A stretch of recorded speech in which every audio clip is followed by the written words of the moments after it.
In March, when most of our dining and away from home eating options went under lockdown, most people turned to cooking from home. Home cooking represents a healthier, less expensive way to live, and it's also helping people feel more grounded compared to their past habits.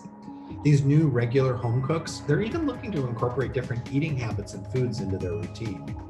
As people look ahead toward the end of the pandemic, cooking at home is something that people remain interested in. For example, cooking. I used to do a lot of delivery and takeout, and I would eat kind of more I don't want to say processed, but foods that are already prepared. And a lot of times I'll pick up already made things. So I think one of the things I'd like to sort of continue doing is preparing my food, and at least if it's just dinner, making my own food, because I think it's just healthier and it's just better. It's not clear to me whether we'd be eating out as much, because we've learned to cook a lot of the things that we would normally go out. Of course, quite frankly, I mean, right before this started, we were probably eating out 2-3 times a week. Yeah. Right. But I would say for the most part, it wouldn't be exactly. Maybe I'm just being absolutist here, but it would be mostly. Yeah. What else might change? So I'm hearing you say in this time you kind of learned how to cook some of the favorites. Kind of fun, save a little money. Might not do it as much. You were doing it 2 to 3 times a week, maybe a little bit, yes. I would be surprised if we were spending $1,000 a month on eating out. Yeah. Oh, cooking at home. A lot more cooking at home for obvious reasons.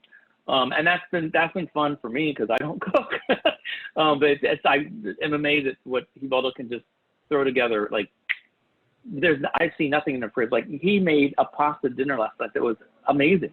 And all I saw was pasta. I didn't see any sauce. He was just amazing. And you know what? I have to wonder, after all this, are consumer patterns going to change? Mm-hmm. In other words, if I look hard enough, I can get great steaks at a higher end butcher and just grill them up. Are the nicer places that you used to visit, are they open for business right now? Or are people going there? How does it work? Some of the nicer places, you don't really envision them as patios, but are they doing patios? Yes, obviously the ones that can are, but I would say for the most part, most of them I think are doing interior.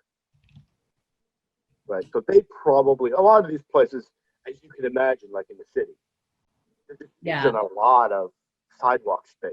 You can't just completely take over the sidewalk. And even moving into the street, you're just going to have limited seating. And I think, you're going to pay $60 for a steak. Brands should take the time to understand pain points consumers are experiencing when it comes to this level of home cooking. Solve for this moment, and it'll be easier for consumers to maintain new habits over old. Otherwise, they are just going to start to slide back to the way things were. Yeah, but before, I would tell you, oh, my mom would make this kind of meal this week with this and that. Nope, kind of died. It just died a little bit.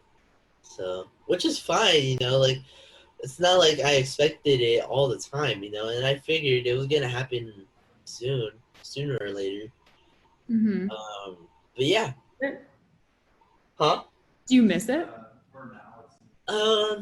Sometimes.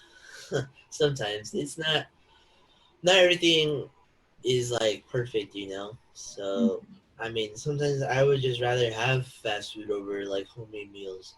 It's just quicker. Sometimes I prefer it. It's just not to be picky or anything, but that's just how I roll. And this includes not just food companies and retailers, but also the makers of cookware, home appliances, and all the accessories the home cook needs to function. Find out who these people are, what their pain points are, and how to solve for those.